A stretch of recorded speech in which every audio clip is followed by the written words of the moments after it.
Хто сее вецер, абавязкова пажне буру. Навошта Лукашенко палохае суседзяў. То вучэннямі Захад-2025, то расійскім арэшнікам. Купляйце кітайскае. Чаму замест прадукцыі свайго мазу ў Беларусі закупляюць грузавікі з Паднябеснай? І дзень, які аніяк не пазначаны ў цяперашнім афіцыйным календары, але ад таго не менш важны. Роўна 34 гады таму Беларусь абвесціла пра сваю незалежнасць. Панядзелак, 25 жніўня, 19 гадзіна, аб'ектыў, я Валер Руселік, вітаю спадарства і запрашаю на выданне.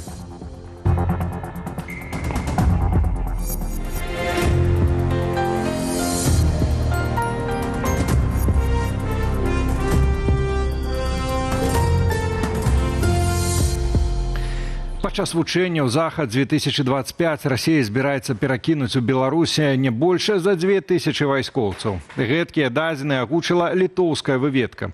Усяго ж чакаецца ўдзел да 30 000 вайскоўцаў. Камандуючы вайсковай выведкі Літвы падкрэслівае, што імавернасць гібридных атак падчас гэтых вучэнняў мінімальная, але інцыдэнты накшталт парушэння паветранай прасторы ці кібератакаў магчымыя.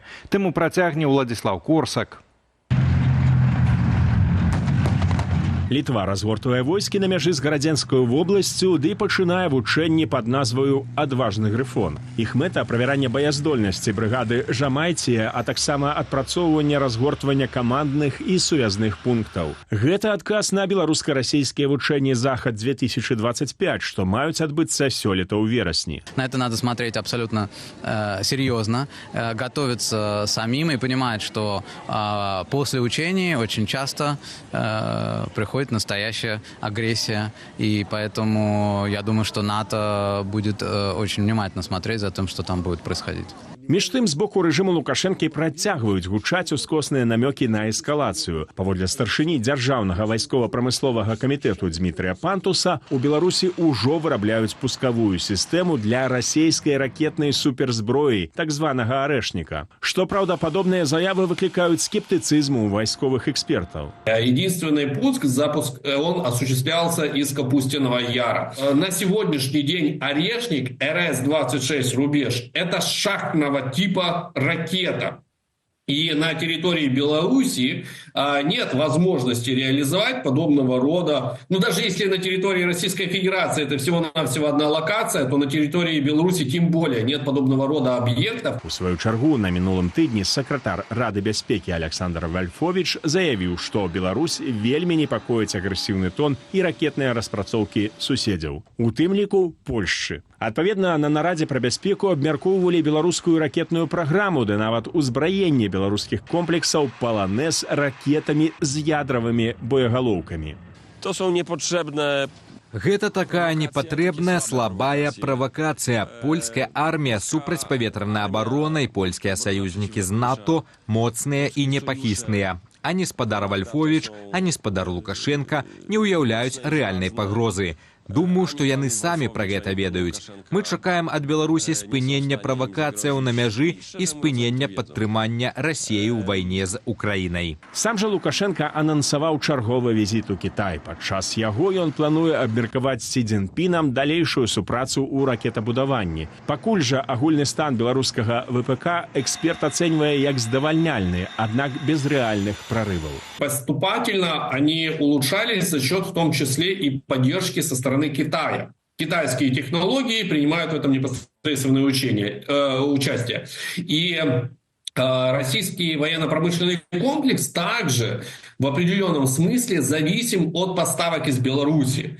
Например, оптики, либо шасси формата 8х8 и не только. Но тем не менее, это не соответствует современным вызовам, это не современные технологии. Это то, что пытаются постоянно переварить из года в год. Апошнімі гадамі рэжым Лукашэнкі актыўна рэкламуе вытворчасць уласнай зброі, у тым ліку беспілотнікаў. Сярод асноўных спажыўцоў прадукцыі беларускага ВПК Расія і краіны Афрыкі. Паводле украінскай выведкі, Менск будзе дапамагаць Ірану аднаўляць яго сістэму супрацьпаветранай абароны, знішчаную ў выніку нядаўніх удараў Ізраілю. Маўляў, гэтая тэма была галоўнаю падчас нядаўняга візіту ў Менск іранскага прэзідэнта.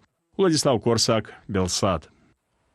Тым часам Польшча рыхтуецца да новай хвалі нелегальнай міграцыі. За апошнія дні памежная ахова краіны зафіксавала больш за 1000 спробаў нелегальнага перасячэння мяжы з Беларусю. Падчас штурму плоту мігранты паводзіліся агрэсіўна у дачыненні польскіх службоўцаў. Кідалі ў іх камяні і бярвенні з цвікамі. Пра ўзмацненне міграцыйнага ціску ішла гаворка падчас адмысловага брыфінгу ў Варшаве. Zaangażowanych jest około 1200 żołnierzy. Прыцягнутыя каля 1200 вайскоўцаў, 210 адзінак тэхнікі. Мы знаходзімся адначасова як на заходняй мяжы з Літвою, разам з памежнай аховай, так і на бужанскім кірунку. Калі кажам пра бяспечнае Падляшша, мы фіксуем рост колькасці перасячэнняў мяжы. У прыватнасці кажам пра раку Буг. Мігранты пераплываюць яе на чаўнах і пераходзяць пешшу. Кітайскія самазвалы на Гомельшчыне, што адметна, імі карыстаюцца дзяржаўныя аўтатранспартавыя прадпрыемствы. Пры гэтым перад беларускай прадукцыяй праблемы паўстаюць нават на асноўным рынку збыту ў Расіі. Ну як так? У чым прычына? Высвятляў Ян Федарович. У Беларусі пачалі купляць кітайскія самазвалы. Адзін з іх, Шакман X3000, журналісты выдання «Флагшток» заўважылі падчас уборачнай кампаніі ў жлобінскім аўтатранспартавым прадпрыемстве. Пры гэтым самое прадпрыемства дзяржаўнае і прынамсі апошнія 2 гады працуе са стратамі. Купляют тому, что китайская продукция больше якостная. Белорусский уряд не может заборонить куплять китайские грузовики и китайские автобусы, потому что Китай может одним натисканием кнопки спынить весь белорусский экспорт в эту Украину, и тому гэтыя меры цалкам немагчымы ў Беларусі. Да таго ж, беларускія перавознікі апошнім часам купляюць аўтобусы з Кітаю. Гэтак з красавіка большасць маршрутак на рэйсе горадня-Менск замянілі на аўтобусы «Джунтун». Пры гэтым у беларускага аўтагіганта МАЗ узніклі праблемы з продажам уласнай тэхнікі на асноўным рынку збыту. Съежился фактически наш основной российский рынок. Гэтак сёлета ў ліпені Беларусь прадала ў Расію ўсяго 2 аўтобусы МАЗ, што ў 14 разоў меней, чымся ў гэтым жа месяцы летась. Агулам з пачатку года экспарт аўтобусаў ва ўсходнюю суседку знізіўся амаль у 2,5 разы ў параўнанні з аналагічным перыядам летась. Продажы грузавікоў МАЗ у ліпені таксама значна ўпалі. МАЗ не адзіны беларускі вытворца, які сутыкнуўся з праблемамі на расійскім рынку збыту. Аналагічныя цяжкасці паўсталі таксама перад Белазам ды Гомсельмашам. Усё гэта можа мець наступствы для эканомікі Беларусі. Конечно, такі фактор, які будзе спрыяць дрэннай сітуацыі з заробкамі на беларускіх прадпрыемствах. Потому что, конечно, менш продажаў, менш прыбыткаў, менш грошай, менш заробкі патэнцыйна альбо скарачэнне. Гэта можа не настаць у нейкай там непасярэдна кароткатэрміновай перспектыве. На дадатак, прадукцыя беларускага аўтапраму апошнім часам трапляе ў скандалы. Мазаўскія аўтобусы, напрыклад, неаднойчы загараліся проста падчас руху, што наўрад ці дадае станоўчага іміджу або спрыяе продажам. Ян Федарович, Белсат.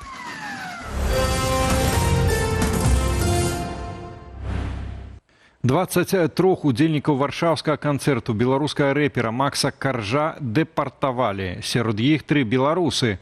Пра гэта Белсату паведамілі ў памежнай ахове Польшчы. Усяго польскі ўрад пастанавіў выслаць з краіны 63 асобы, сярод іх 6 грамадзянаў Беларусі і 57 Украіны.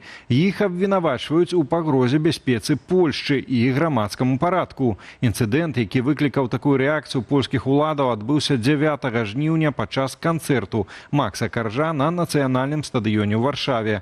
Перад пачаткам шоу частка гледачоў саскочыла з трыбунаў на танцоўку. Іх спрабавалі вярнуць на месцы работнікі аховы і нават паліцыя. У выніку сутычак паміж імі затрымалі 109 асобаў.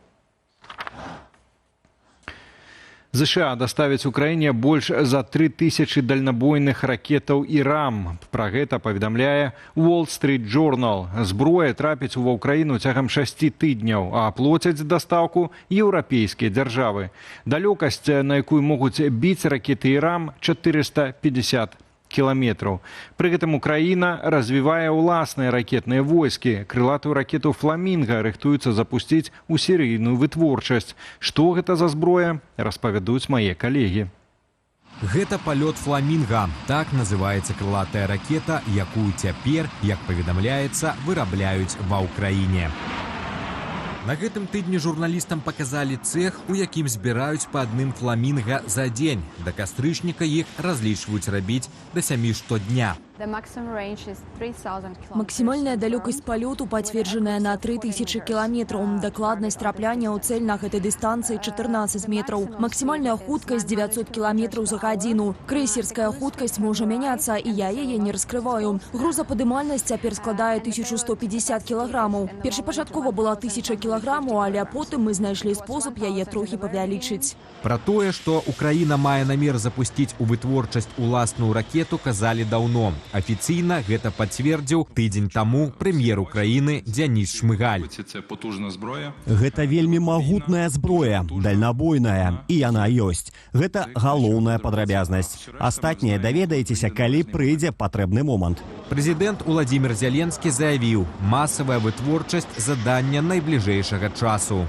Мы не можем шмат чаго пра гэта казаць, пакуль у нас няма магчымасці ўжываць сотні ракетаў. Да снежня у нас з'явіцца іх больш. І да канца снежня або ў студзені-лютым павінна быць масавая вытворчасць. Хто і як распрацоўваў «Фламінга» афіцыйна не паведамлялася. Аднак аналітыкі адзначаюць, падабенства «Фламінга» з ракету FP-5, прэзентаваную на выставе ўзбраенняў «Айдэкс» у лютым гэтага года ў Абу-Дабі. FP-5 і «Фламінга» вонкава практычна ідэнтычныя, ды маюць аднолькавы размах крыла. Абедзве выкарыстоўваюць інерцыйнае і спадарожнікавае навядзенне. Вытворца FP-5 кампанія «Millennium», зарэгістраваная ў Лондоне. Пад яе брэндам даўно выпускаецца транспарт-амфібія «Агема UGV», які можа выкарыстоўвацца як пускавая платформа. Прынамсі, адна «Агема» на ўзбраенні палка «Кракен», падраздзялення галоўнага ўпраўлення выведкі Украіны. На падабенства «Фламінга» і FP-5 паказалі і ў Расіі, чарговы раз зрабіўшы выснову, што ваююць не з Украінай, а ўсім светам. Няма ніякіх ракетаў «Фламінга». Ёсць брытанскія F-5, вырабленыя кампаніяй «Millennium» і нават прэзентаваныя ўжо на выставе ўзбраення ў ААЭ. Лондон проста выдае іх за ўкраінскую распрацоўку, каб яшчэ глыбей не ўгразнуць у канфлікце, ператварыўшыся з-пад бухторшчыка ў паўнавартаснага ўдзельніка баявых дзеянняў. Як апавёў галоўны рэдактар Defense Express Олег Каткоў у эфіры украінскага радыё НВ, запускаць «Фламінга» будуць з бяспечных рэгіёнаў, пераважна з захаду Украіны, каб знізіць рызыкі знішчэння пускавой сістэмы ў адказ. Акрамя таго, варта ўлічваць і тое, што ракета ляціць не паводле простай траекторыі, таму даляцець да Татарстану яна, вядома, здолее, а вось да Сібіры наўрад. Руслан Ігнатовіч, Яўген Віскоў, Белсат.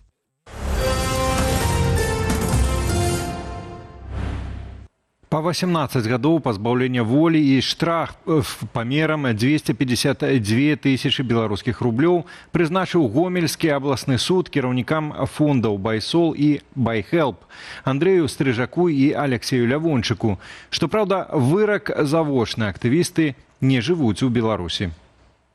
Ім трэба зачысціць усё, што толькі магчыма, бо страшна, што можа паўтарыцца 20-й год. Я думаю, у гэтым ёсць сэнс усіх гэтых падзей. Яны ўсё яшчэ баяцца, што калі тады ў 20-м выйшаў мільён, то гэта нікуды не знікла. Таму яны закручваюць і будуць закручваць да поўнага упора. Былога чыноўніка Анатоля Котава, які ў 2020-м сышоў са сваёй пасады на знак нязгоды з палітыкай Лукашэнкі, маглі затрымаць у Турэччыне. Паводле інфармацыі ягонага калегі Александра Апейкіна, мужчына перастаў выходзіць на сувязь 21 жніўня, а 24-га не сеў на борт самалёта, які мусіў прывезці яго назад у Польшчу. Сваякі Котава падалі заяву пра ягонае знікненне ў турэцкую паліцыю, аднак зняпраўджваюць інфармацыю медыяў пра імавернасць арышту. Ці можа знікненне быць звязанае з дзейнасцю беларускіх спецслужбаў, каментуе прадстаўнік Белполу Владимир Жигар.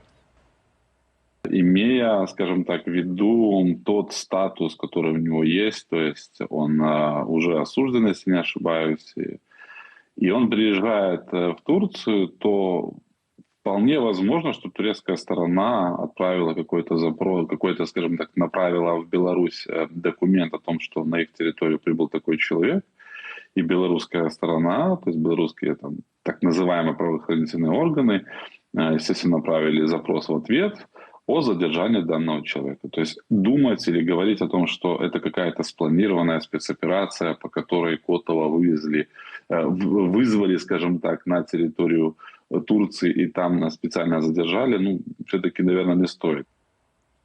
Сённяшні дзень не пазначаны чырвоным у афіцыйным календары, але з-за гэтага не робіцца менш важным для нашай краіны. Роўна 34 гады таму Беларусь канстытуцыйна зацвердзіла сваю незалежнасць. Павіншавалі беларусаў Святлана Ціханаўская і Рада БНР. Афіцыйныя ж улады гэтую дату нібыта не заўважылі. Падрабязней Ірына Дарафейчук.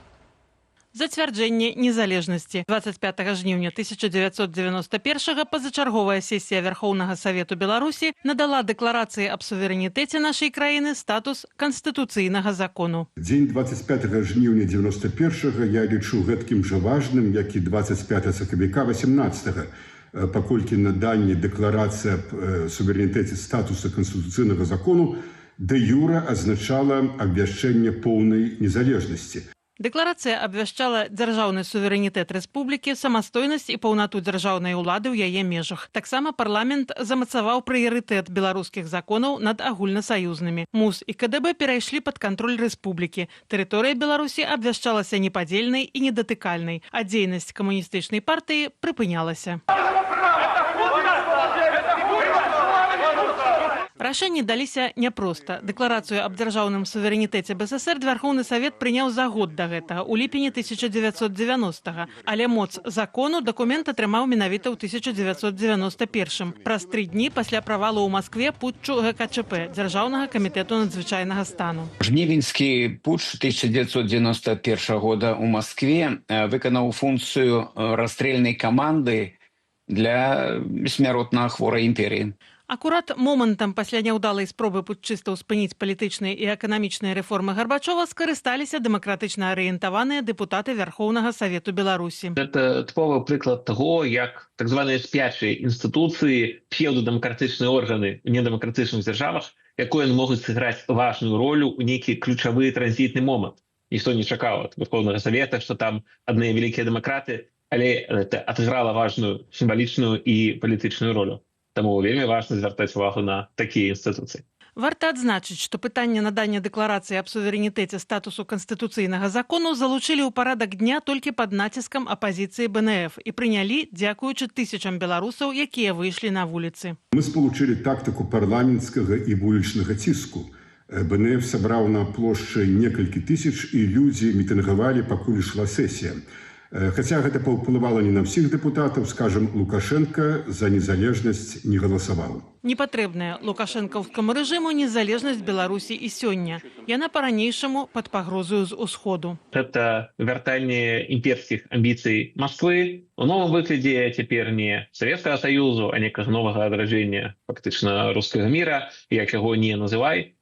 І мы бачым, што гэтая пагроза ўсё гэтак жа актуальная, і што спроба Беларусі вырвацца з гэтай арбіты і стаць на еўрапейскі шлях у 2020 годзе была прыпыненая менавіта дзякуючы ўмяшанню Кремля. Наша будучыня сёння залежыць не толькі ад саміх беларусаў, у іх застаецца выбар, альбо беларускі дом у еўрапейскім квартале, альбо камуналка з, прабачце, дурнаватым дзедам.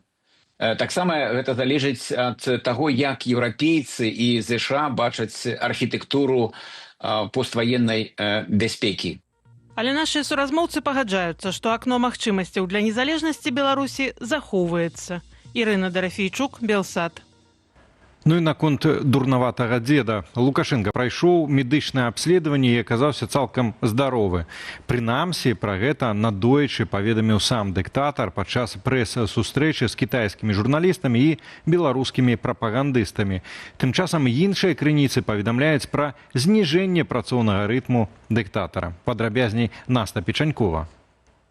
Здароўе Лукашэнкі ў поўным парадку. Прынамсі, у гэтым спрабуюць запэўніць беларусаў прапагандысты. На дзяржаўным тэлебачанні выйшла інтэрв'ю 70-гадовым самаабвешчаным кіраўніком дзяржавы, дзе той заявіў, што ўпершыню ў жыцці прайшоў поўны медычны агляд і, маўляў, вынікі больш як станоўчыя. 2 дня, что они только не творили со мной. И даже в мозги залезли. Все пришли. И вот некоторые спецслужбы, вот о здоровье, читают же интернет, там, что умирает. Я говорю, слушайте, я не против. Передайте все исследования, и пусть опубликуют эти исследования. Тем более, я рад.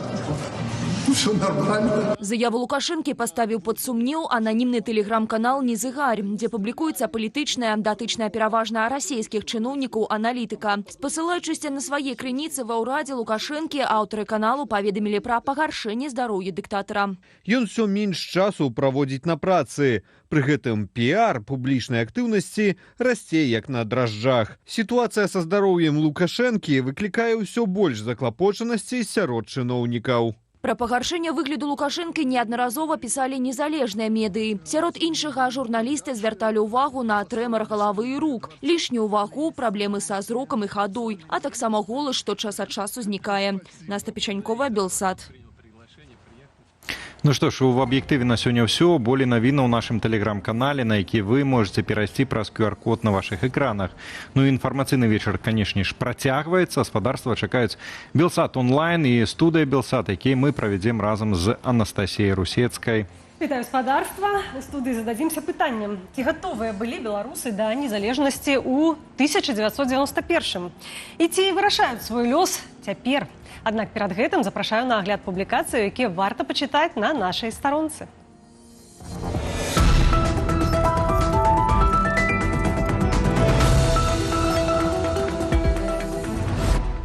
Расія адключила званкі ў тэлеграме і ватсапе. Афіцыйна, каб змагацца з махлярамі. Фактычна ж гэта яшчэ адзін крок да інтэрнэту пад кантролем расійскіх спецслужбаў. Ці пагражае гэта і беларусам, і ці можа Менск пайсці шляхам Масквы? Што чакае беларускі IT-сектар, калі нас адрэжуць ад глобальнага сеціва? Журналіст старонкі Белсату Макар Мыш паразмаўляў з экспертамі Паўлюком Быкоўскім і Мікалаем Квантальяні. У эксклюзіўным матэрыяле яны тлумачаць розніцу паміж расійскім і беларускім падыходамі, распавядаюць пра небяспеку месенджеру Макс і даюць парады, як абараніць сябе ў інтэрнэце. Пра тое, што такое чабурнет і чым ён небяспечны для беларусаў, чытайце на belsat.eu. Мільёны людзей давяраюць сваё асабістае жыццё штучнаму інтэлекту. Але ці сапраўды гэта бяспечна? ChatGPT, Gemini, Claude і іншыя інструменты штучнага інтэлекту збіраюць і захоўваюць усё, што вы ім пішаце. Нават тое, што вы хацелі б пакінуць у таямніцы. Памылкі распрацоўнікаў ужо прыводзілі да масавых выцекаў размоваў, і гэта толькі пачатак.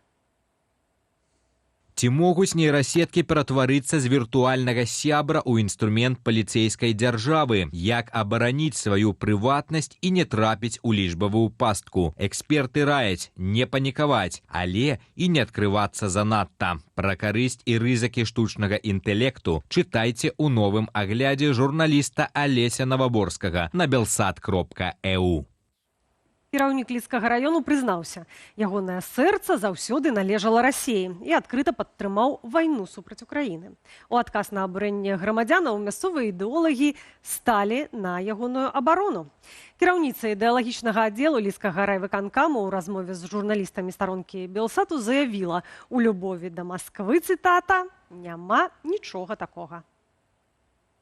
Ён Беларусь, паверце, таксама праслаўляе ў першую чаргу. Вы добра сочыце за ягонай дзейнасцю? І што, вы хочаце сказаць, што ён Беларусь не праслаўляе? Пра Беларусь ён піша штодзень і па некалькі разоў на дзень. А вы прачыталі адно пра Расію і робіце выснову ўжо, што Беларусь у нас тут дзесьці ў заняпадзе нейкім. Але гэта ваша асабістая думка. Кожны чалавек мае права на сваю асабістую думку. Але я з вамі не згодная, што ён не выступае за Беларусь, а выступае за Расію. Гэта не так. Ці можа кіраўнік беларускага раёну адкрыта прызнавацца ў адданасці чужой дзяржаве ды яшчэ апраўдваць вайну? Як улады спрабуюць перакруціць відавочнае і выставіць падтрыманне Расіі нармальным? Чытайце на belsat.eu.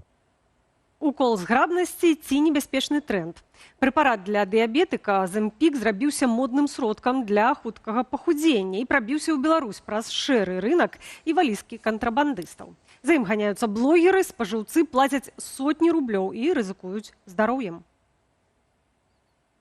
фальшывыя аналагі, падробкі без лекавых даследаванняў, судовыя справы за кантрабанду і рэальныя гісторыі беларусаў, якія ўжо трапілі ў пастку чароўнага уколу. Медыкі папярэджваюць, гэта не чароўная таблетка, а сур'ёзны рэцэптурны прэпарат з небяспечнымі наступствамі. Толькі на старонцы Белсату вы даведаецеся, як Аземпік пранікае ў Беларусь, якою небяспекай ён можа абярнуцца і чаму за ім стаіць не толькі мода, але і вялікі бізнес.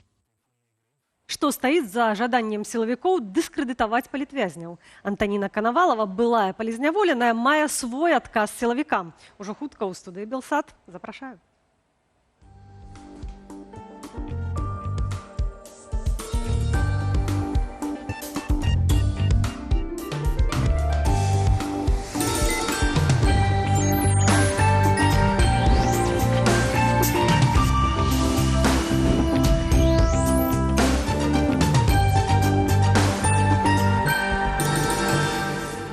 Ну і перш чым перайдзем да нашых сённяшніх экспертаў, гасцей, размоваў з імі, хачу дзякую сказаць вам, шаноўныя гледачы, глядачкі, за тое, што вы застаецеся разам з Белсатам.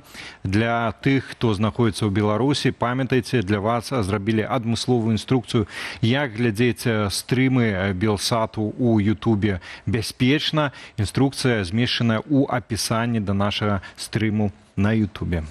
І да першай тэмы. 25 жніўня, 27 ліпеня і 25 сакавіка. У беларусаў адразу некалькі дзён, якія згадваюць пра незалежнасць нашай краіны. І калі з днём абвяшчэння БНР усё больш ці менш зразумела, то вось дзве летнія даты здольныя заблытаць кожнага. Ну і вось, што ж уласна здарылася ў гэты дзень 34 гады таму?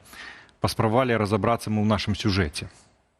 25 жніўня 1991 года Верховны Савет БСР абвясціў незалежнасць Беларусі. Дэпутаты на прапанову фракцыі Беларускага народнага фронту надалі канстытуцыйны статус дэкларацыі аб суверэнітэце БССР. Гэты дакумент Верховны Савет зацвердзіў за год да гэтага, 27 ліпеня 90-го года. Адметна, што да рэферэндуму 96-го менавіта 27 ліпеня адзначаўся як афіцыйны дзень незалежнасці. Галасаванне 25 жніўня было адказам на жнівеньскі путч. Яго ў Маскве ўчыніла група генералаў і міністраў, якія імкнуліся аднавіць СССР у старым фармаце і зрынуць тагачаснага кіраўніка Савецкага Саюзу Міхаіла Гарбачова. У верасні беларускія дэпутаты змянілі назву краіны на Рэспубліка Беларусь, а ў снежні таго ж года СССР спыніў сваё існаванне назаўсёды. З гэтым святочным днём беларусаў павіншавалі кіраўніца аб'яднанага пераходнага кабінету Святлана Ціханаўская і старшыня рады БНР Івонка Сурвіла. Улады ў Беларусі пра падзею традыцыйна не ўзгадваюць.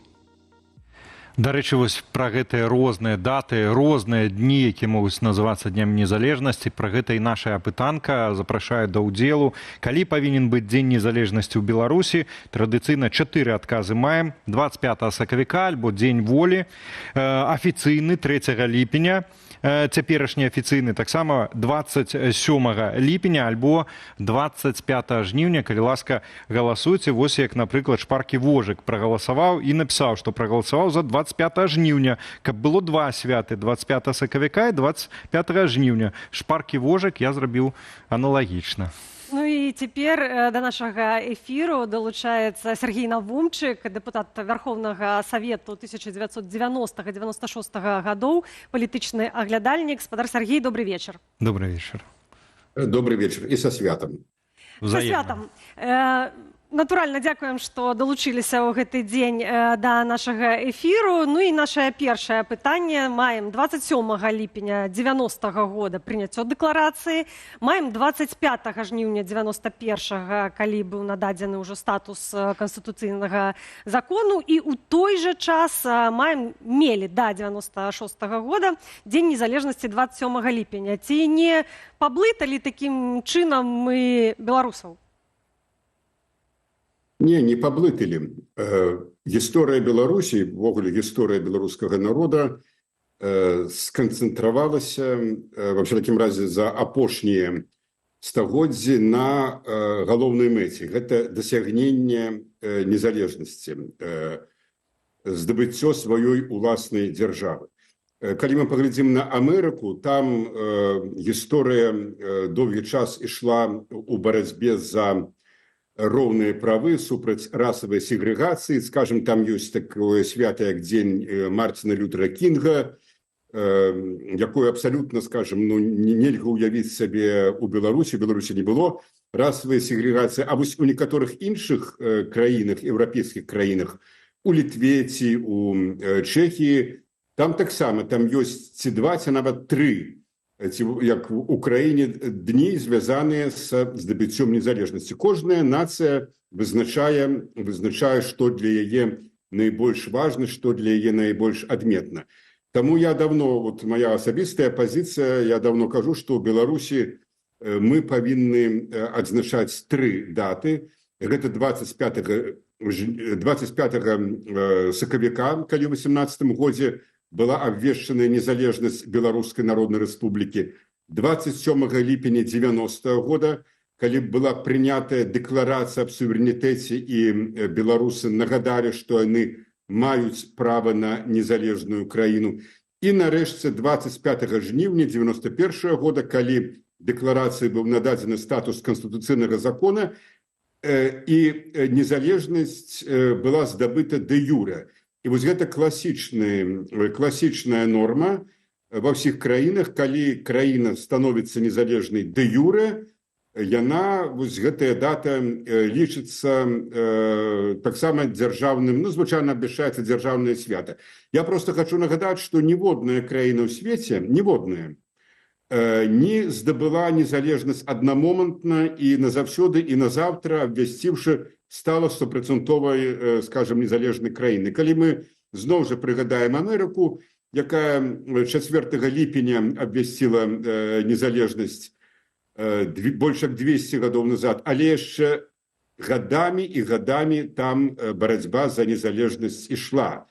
Гадамі гэты працэс ішоў. Таму тут Беларусь не з'яўляецца абсалютна ніякім выключэннем. Ну, а што вось вы сказалі, што мы заблыталі? Не, гэта не мы заблыталі, не вы, не я, не вось мае калегі па Верховным Савеце па дэпутацкай апазіцыі, вось Галя Семдзянова, Зянон Пазняк, якіх мы бачым. Гэта заблытаў рэжым, які проста выкрэслівае сапраўдныя даты з нацыянальнай гісторыі. Ну, але гэта можа яшчэ пэўны час доўжыцца, але канец гэтаму прыйдзе, і дастаткова, калі ў нас будзе нармальная сістэма адукацыі, нармальная сістэма сродкаў масавай інфармацыі, якая будзе паважаць, ашчадна ставіцца да сваёй гісторыі, все стане абсалютна на свае месцы.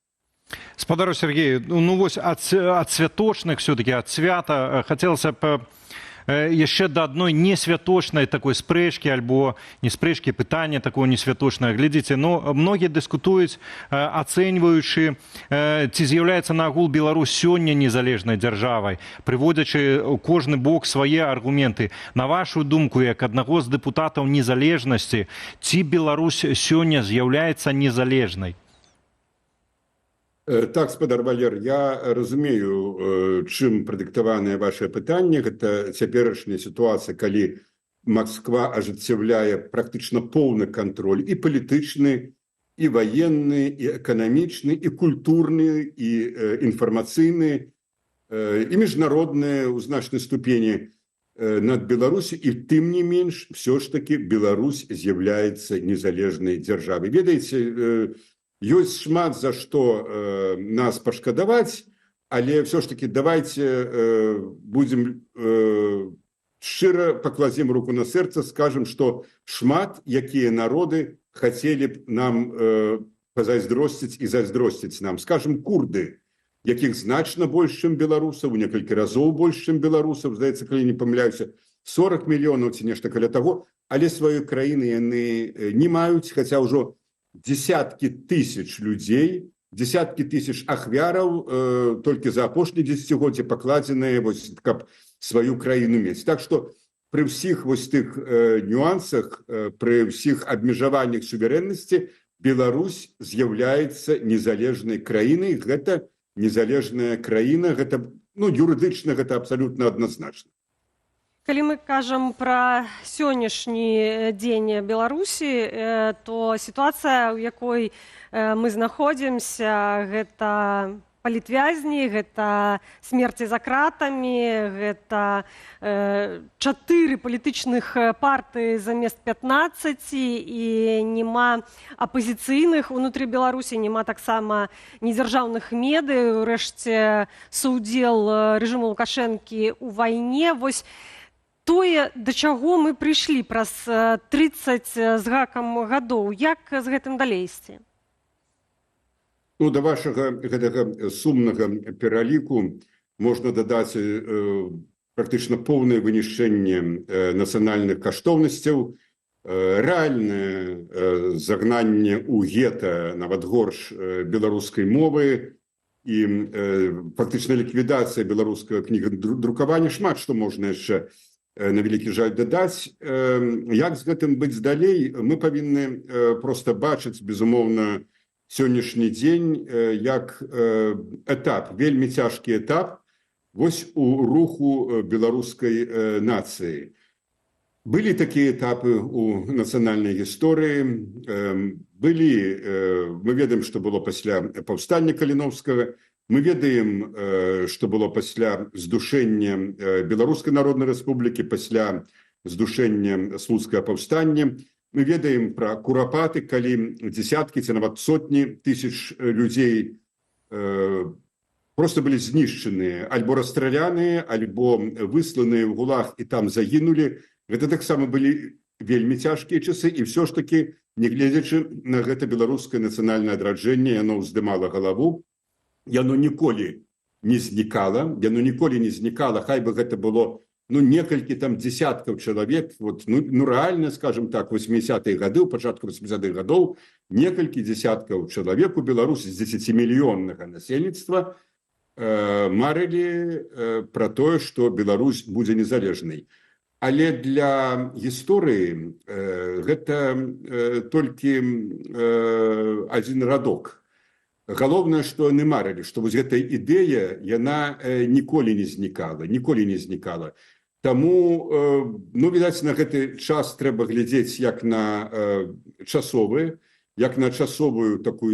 перыяд. Ён, правда, конечно, можа доўжыцца доўга, і асаблівы драматызм тут і небяспека палягае ў тым, што зараз лёс беларускай дзяржавы, ввогуле лёс беларускага народа залежыць ад усходняга суседа, ад таго, што будзе ў Расіі. Але зрэшты, заўсёды апошнія дзесяцігоддзі, апошнія нават 2 стагоддзі так было. Такі ўжо лёс. Вельмі цяжка з гэтых путаў імперыі, расійскай імперыі, камуністычнай імперыі, зараз пуцінскай імперыі выбрацца. Але мы можам паглядзець на іншыя народы, на нашых суседзяў, на Літву, Латвію, на Польшу, якія выбраліся з гэтых путаў, ці, скажем, на іншыя краіны, на тую ж самую Чэхію, якая все ж таки выйшла з гэтай камуністычнага палону. Таму тут мы не унікальныя, просто наш шлях больш цяжкі. Наш шлях цяжкі, трэба гэта прыняць як такі лёс. Што ж, у кожнага свой лёс, але я абсолютно перакананы, што Беларусь будзе свабоднай, дэмакратычнай краінай. Я не ведаю, ці дажыве маё пакаленне, вось тыя, хто застаў 91 год, тады, ўжо будучы, так сказаць, маладымі людзьмі ці дарослымі людзьмі, магчыма і не. Магчыма, гэта здарыцца праз 20 гадоў, але гэта здарыцца адназначна. Паслухайце, спадару Сергей, я сёння чытаў ваш допіс у Фейсбуку, і вы там разважалі наконт таго, што вось многія гавораць, што незалежнасць Беларусі, яна ўпала з неба, вы абвяргаеце гэта аргументавана. Я все-таки хацеў бы адштурхнуцца ад слова «трэба», якое ўжо ў папярэднім вашым адказе прагучала. Што трэба рабіць сёння беларусам, як унутры Беларусі, гэтак і беларусам у замежжы, бо вельмі шмат выехала якраз актыўных людзей, тых, хто марыць пра вольную незалежную Беларусь. Што трэба рабіць сёння беларусам, каб наступныя пакаленні не разважалі пра тое, што незалежнасць зноўку беларусам упадзе з неба?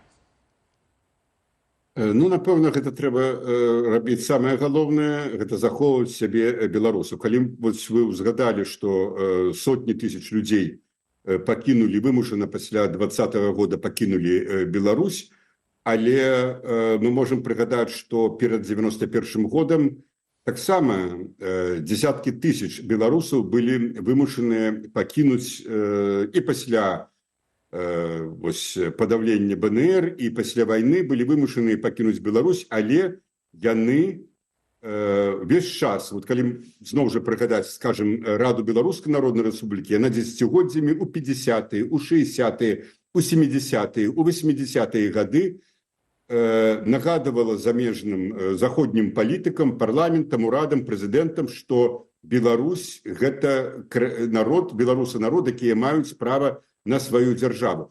Вось прадстаўнікі БССР у ААН у 50-е, у 60-е гады, пра гэта, скажем, у 70-е не гадалі. А вот Рада БНР пра гэта нагадывала.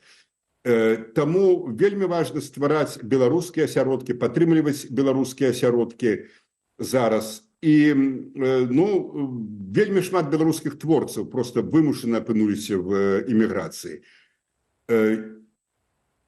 Іх праца, навукоўцы таксама, гэта вельмі важна, яна не ідзе ў паветра, як часам здаецца. Не, яна не ідзе ў паветра, гэта все спатрэбіцца. Прыйдзе час, і гэта будзе абсалютна запатрабавана. І я лічу, што пры тым, што, конечно, зараз беларускі народ у нечым ён разарваны. Разарваны не толькі, калі мы гаворым пра народ, пра грамадства, разарваныя сем'і. Калі унукі не могуць пабачыць бабулі, дзедоў ужо шмат гадоў, ці дзеці бацькоў. І гэта, конечно, трагедыя, гэта вялікая трагедыя. А тым не менш, все ж таки вось беларускі народ, я думаю, што ён застаецца адзіным. Все ж таки паглядзіце. Вот прыгадайце 20-й год. Шмат розных ацэнак гавораць пра 20-й год, але не было ніводнага лозунга за аб'яднанне з Расіяй. Не шукалі беларусы паратунку, чакалі, што некаторыя, можа быць, наіўна чакалі, што, можа быць, Пуцін падтрымае, але вось аб'яднанне з Расіяй, за аб'яднанне з Расіяй ніхто не выступаў. І я вот зараз просто вот в гэты момант падумаў, бачучы вось гэтыя ваши кадры 20-го года. Ведаеце, конечно, пра падзеі жнівеньскія 20-го года я ўжо глядзеў з эміграцыі, але я за 91-95 год, калі бел-чырвона-белы сцяг быў дзяржаўным, за все гэтыя 4 гады не бачыў такой колькасці сцягоў ні на мітынгах, ні на будынках дзяржаўных, там райвыканкамах, ці там на доме ўрада, калі ўсё разам гэта сабраць, я не бачыў столькі такой колькасці сцягоў, як у гэтыя дні жніўня 2000 года.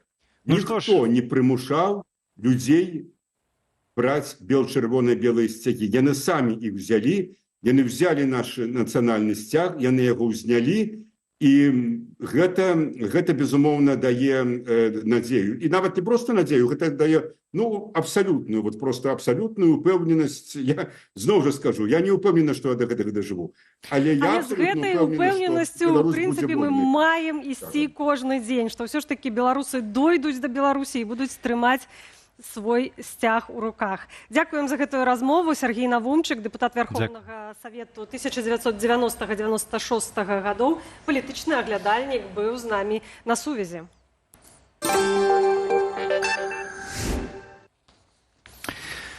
Беларускія сілавікі пачалі акцыю па дыскрэдытацыі былой палітзняволенай актывісткі Антаніны Канавалавай. Яны ўжо некалькі дзён публікуюць здымкі рукапісных тэкстаў, што выдаюць за даносы жанчыны. Сама Антаніна ўжо адрэагавала на публікацыі, дзе нагадала, што яна сама прызналася, дакументы падпісвала і паабяцала сілавікам свой асабісты падарунак у адказ. Тэлеграм-канал, набліжаны да Губазіку, першы апублікаваў заяву Антаніны Канавалавай са згодай на супрацу. Што праўда, сілавікі замазалі радок, каму адрасаваная папера. Сама Канавалава сцвярджае, што там згадваецца адміністрацыя жаночай калоніі нумар 4 ў Гомелі. Пазней з'явіліся фотаздымкі рукапісных тэкстаў з інфармацыяй пра жанчын палітзняволеных, Ірыну Шчасную, Наталю Дуліну ды іншых. Сілавікі сцвярджаюць, што пісала іх таксама Канавалава. Былая палітзняволеная не адмаўляла, што пайшла на такую супрацу пад ціскам сілавікоў. Пра гэта яна рассказала ў інтэрв'ю Белсату яшчэ ў сакавіку. А когда он предложил подписать документ о сотрудничестве, и я сказала, что я не хочу этого делать, он сказал, что тебе придется это сделать. Даверную асобу кандыдаткі на прэзідэнцтва Святланы Ціханаўскай Антаніну Канавалаву арыштавалі ў верасні 2020-го. Пазней ёй прысудзілі 5,5 гадоў калоніі за так званыя масавыя беспарадкі. Пасля памілавання ў снежні мінулага года Канавалава з'ехала за мяжу. За кратамі застаецца муж жанчыны. І ўжо цяпер у нашай студыі Антаніна Канавалава, былая палітзняволеная. Спадарня Антаніна, добрый вечар і дзякуй, што завіталі да нас. Вітаем. Вы кажаце у папярэднім інтэрв'ю: я падпісала гэтую паперу і буду памятаць пра гэта да канца жыцця. Вось бачым, што сілавікі спрабуюць зрабіць так, каб вы ні на дзень не забываліся пра гэта. На вашу думку, вот эта вот акцыя па дыскрэдытацыі, якую яны цягнуць ужо некалькі дзён, чаму менавіта цяпер? Я думаю, что это еще не конец. Продолжение будет следовать и очень долго. Я считаю, что если... я сейчас выражусь, наверное, не очень хорошо. Если у них там подгорает, значит, я иду правильной дорогой. И изначально, когда я вышла, я об этом и сказала в открытую. Я честный человек и считаю, что надо быть честной до конца и во всем. Поэтому мне скрывать больше нечего. Вы знаете, мне когда-то в колонию подруга сделала такой подарок небольшой на день рождения. Это был 20-21 год, еще тогда можно было, когда она собрала маленькие письма от всех близких мне людей. И мне запомнилась очень сильно фраза, которая мне помогала в заключении. Фраза от Светланы, где она написала: «Нас бьют, а мы летаем». И на сегодняшний день я могу сказать о том, что за этот промежуток времени люди, я не могу назвать их силовиками, они каратели, они отрастили мне огромные крылья и закалили еще больше, теперь до такой степени, что у меня стальной характер. Поэтому я хочу сказать еще о том, что это, наверное, будет единственный комментарий, который я вас дам, и в дальнейшем это уже будет только детектор. То есть я предоставлю официальное заключение, в котором будут ответы на все интересующие вопросы всех, я думаю. До речі, вось гэты дэтэктар ілжы, вы ўжо заявілі пра тое, што збіраецеся яго прайсці, а з якой мэтай? Што вы хочаце данесці менавіта праз гэтую працэдуру? Больше для себя, скорее всего. Я хочу показать то, что мне сейчас приписывают какие-то непонятные, я не знаю, как это даже назвать, никнеймом это не назовешь. Ну, наверное, если называть в тюремной сфере, то это погоняло, да, которого, в принципе, у меня никогда не было и быть не может. То есть я иду только ради этого. Может где-то даже доказать людям, что на сегодняшний день никаких связи с сотрудниками тех карателей я не имею. И иметь никогда не будут, и они это прекрасно знают, поэтому они таким образом пытаются меня дискредитировать. Антоніна, ёсць, як я разумею, два такіх падыходы. Адзін падыход — гэта прайсці дэтэктар хлусні, паказаць, адказаць на ўсе пытанні, там, наконт супрацы, не супрацы і так далей. А ёсць іншы падыход, скажем так, гуманістычны. Усе мы разумеем, што палітзняволеныя, яны ў палоне, па сутнасці, знаходзяцца. І там першая задача — выжыць і выйсці адтуль. І калі шантажуюць, там, напрыклад, блізкімі сваімі, дзецьмі, і так далей, то я, напрыклад, асабіста, я не разумею, у каго ўвогуле можа павернуцца язык, выказваць нейкія прэтэнзіі людзям, якія ў такіх умовах спрабуюць выжыць і выйсці на волю, і каб яшчэ іх блізкім там ніяк не зашкодзіла, то можа ёсць сэнс, я не ведаю, асветы такой вось для тых, хто сёння спрабуе там ачарняць вас, пачынаць вось гэтыя сваркі, напрыклад, у асяроддзе дэмакратычных сілаў, пра тое, што паслухайце, ёсць палон, ёсць палонныя людзі, не павінна быць ніякіх пытанняў. Можа... Падаецца, тут таксама пытанне гледачоў, якія з аднаго боку чуюць ад вас словы пра тое, што вы не гатовыя да супрацы, з іншага боку яны бачаць апублікаваныя рапарты, якія цяпер публікуюць сілавікі, і таксама задаюцца пытаннем. Тут варта патлумачыць сітуацыю, у якой ўсё гэта адбывалася. Смотрите, во-первых, я хочу поблагодарить наших белорусов, да, и СМИ, то, что они не начали дальше развивать эту тему. Потому что именно такими способами действуют каратели. То есть они дают наживку, если эта наживка идет, значит, они дальше начинают развивать эту тему. И я безумно благодарна, потому что у меня колоссальная поддержка сейчас от белорусов идет. И я думаю, что мы в 1000-й раз доказали, что мы именно народ, что мы один за одного, что мы не дадим в обиду никого. И это очень дорого стоит. По бумагам надо понимать, что это работа именно на администрацию колонии. Почему было, я уже давала комментарий по этому поводу, что заблюрили какую-то часть заявления, и я дала конкретный текст. Поэтому это не работа за пределами. Я никогда не работала и не умела этого делать. И эти вопросы тоже будут на детекторе, то есть до 2020 года, во время 2020 года, после 2025 года. То есть это все будет, потому что я сама хочу это. И, до речі, вот до документаў, да папер, якія пад прымусам даводзіцца за кратамі пісаць, таксама датычыць вашага і памілавання. Да, все верно. Сегодня, наверное, пришел тот момент, когда я хочу рассказать о своем помиловании, по которому я вышла. Я по нему выйти вообще не должна была. Меня вызывали на беседу несколько раз. Надо понимать, что помилование бывает разные. Есть помилование, которое ты пишешь на администрацию президента Республики Беларусь. Мне по такому помилованию пришел отказ. Оно, кажется, кстати, было опубликовано, и «Родина» с маленькой буквы я написала не просто так, чтобы все понимали. И есть еще помилование, это когда приезжают сотрудники в колонию, это КГБ, прокуратура и ГУБОП, где тебя вызывают в штаб, и ты пишешь помилование под диктовку одного из сотрудников. Может быть, двоих, у всех разные ситуации. Я могу говорить только за свою ситуацию. Первый раз меня вызвали, это был июль 2024 года, может, даже июнь, где сотрудник КГБ мне надиктовал о том, что я, Коновалова Антонина Сергеевна, там, обязуюсь не нарушать закон Республики Беларусь, прошу помилования у президента. И в конце он мне говорит, что вам надо дописать фразу, что вы считаете, что Светлана Тихановская считает людей или народ, я уже точно не помню, мясом. После этого помилования я вышла и сказала одной из девочек, что я больше помилования никакое писать не буду, я досижу до конца срока.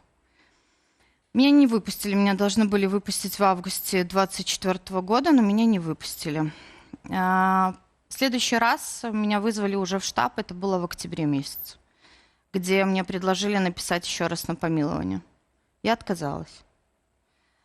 Если изначально я была для них Антонина Сергеевна и на «вы», то уже потом меня вывели из штаба и позвали туда через около 2-3 часов приблизительно назад, где мне уже со мной разговаривали на «ты». Ко мне не было никаких силовых методов, ничего, меня не били. Но было сказано, что вы знаете, что за этим последует, если вы не подпишете. И тое першае памілаванне было нібыта згубленае, так? Ну, они попросили меня написать еще раз, просто о том, что я прошу помилования. Все, там буквально, наверное, 3-4 предложения было. Угу. И уже по другим гэтым и было вызволенне. Да, все верно. Антаніна, дзякуй вялікі за тое, што прыйшлі, расказалі нам. Дзякуй за тое, што гаворыце ўслых, таму што ваш прыклад, напэўна, і вашых паводзінаў гэта і своеасаблівая парада іншым палітзняволеным, якія былым палітзняволеным, якія могуць сутыкнуцца з падобнай сітуацыяй. І таксама это, напэўна, адказ на пытанне, як рэагаваць і для ўсяго грамадства. Дзякуй вялікі. Як бы у вас там далей не пайшло, ведаеце, што беларусы. Все верно. Спасибо большое. Дзякуем за гэтую размову. Антаніна Канавалова, былая палітзняволеная, была госцей нашай студыі. І гэта ўся інфармацыя ў студыі Белсат. Наперадзе агляд нашых сацыяльных сетак Белсат онлайн.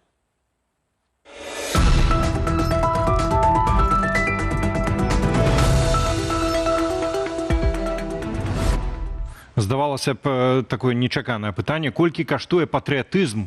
Расследавальнікі з бюро медыа даведаліся, колькі на гэтак званых патрыятычных акцыях зарабляе сям'я Александра Лукашэнкі. У расследаванні яны падрабязна раскрылі схему збагачэння нявесткі кіраўніка Беларусі з дзяржаўнага бюджэту. Падрабязнасцямі журналістка-расследавальніца Ксенія Візнікоўцава падзялілася ў праграме «Раніца з Белсатам». Фрагментам відэа дзеліцца старонка Белсат Шортс на Ютубе.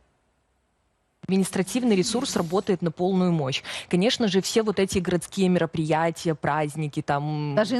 Дожинки, славянский базар, да. То есть все эти мероприятия, они субсидируются исключительно либо из областных, либо из районных бюджетов. Да?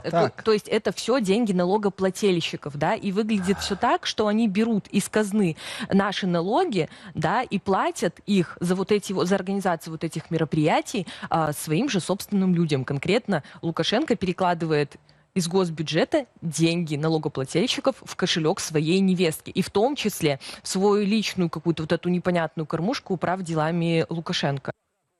Пра паўстанне Каліноўскага сёння мы ведаем дастаткова шмат. Аднак далёка не ўсё. Да прыкладу, ці шмат асобаў ведае, што сярод паўстанцаў былі не толькі патрыёты, але і патрыёткі. Так, жанчыны таксама бралі ўдзел у змаганні за незалежнасць сваёй зямлі, але пра іх амаль не згадваюць у гістарычных кнігах. Затое згадвае Белсат. Вядоўца праграмы «Нітка зорка» Кацярына Ваданосава пастанавіла выправіць гэтую несправядлівасць. Фрагмент праграмы можна пабачыць на старонцы нашага тэлеканалу ў Фэйсбуку. Безумоўна, самай знакамітай удзельніцай, гераіняй паўстання была Ганна Генрыка Пустовойтова. Цікава тое, што яна паходзіла з сям'і расійскага генерала, але выхоўвалася бабуляй-полькай і з яе атрымалася выдатная патрыётка Міхал Цмок. Такое імя яна ўзяла сабе, калі далучылася да паўстання і далучылася да атрада Мар'яна Лангевіча, дзе была ад'ютанткай. Пра яе смеласць хадзілі легенды.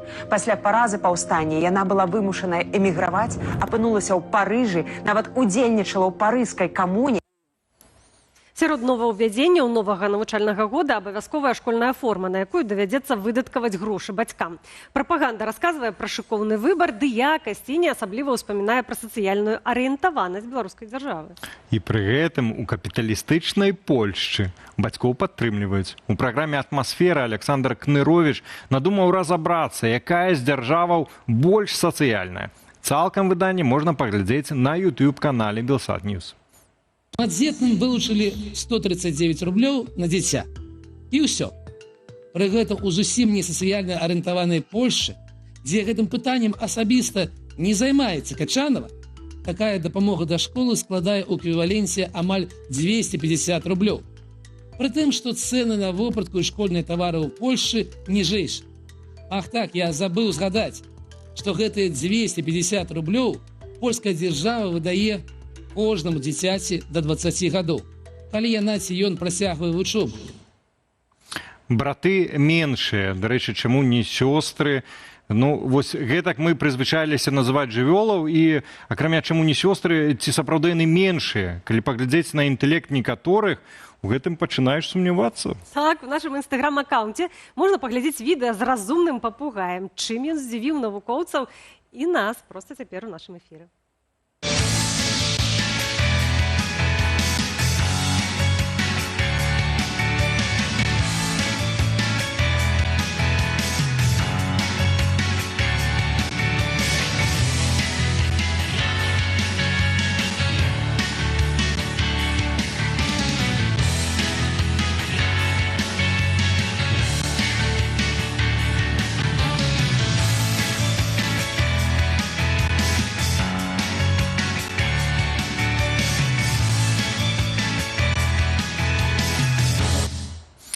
Лукашенко хваліўся, што яму там у мазгі залезлі. Цікава, ці ён зможа паўтарыць за папугаем. Спадарства, самы час напрыканцы падсумаваць наше апытанне. Два лідары ёсць. На першым месцы 25 сакавіка, гэта павінен быць дзень незалежнасці, ведаем як дзень волі. На другім месцы сённяшні 25 жніўня. У кожным выпадку, спадарства, трэба рабіць усё, каб гэтая незалежнасць у нас захавалася. Дзякуем, спадарства, што былі гэтую гадзіну з намі. Разам для вас працавалі Анастасія Русецкая, Валера Руселік. Добрага вечара.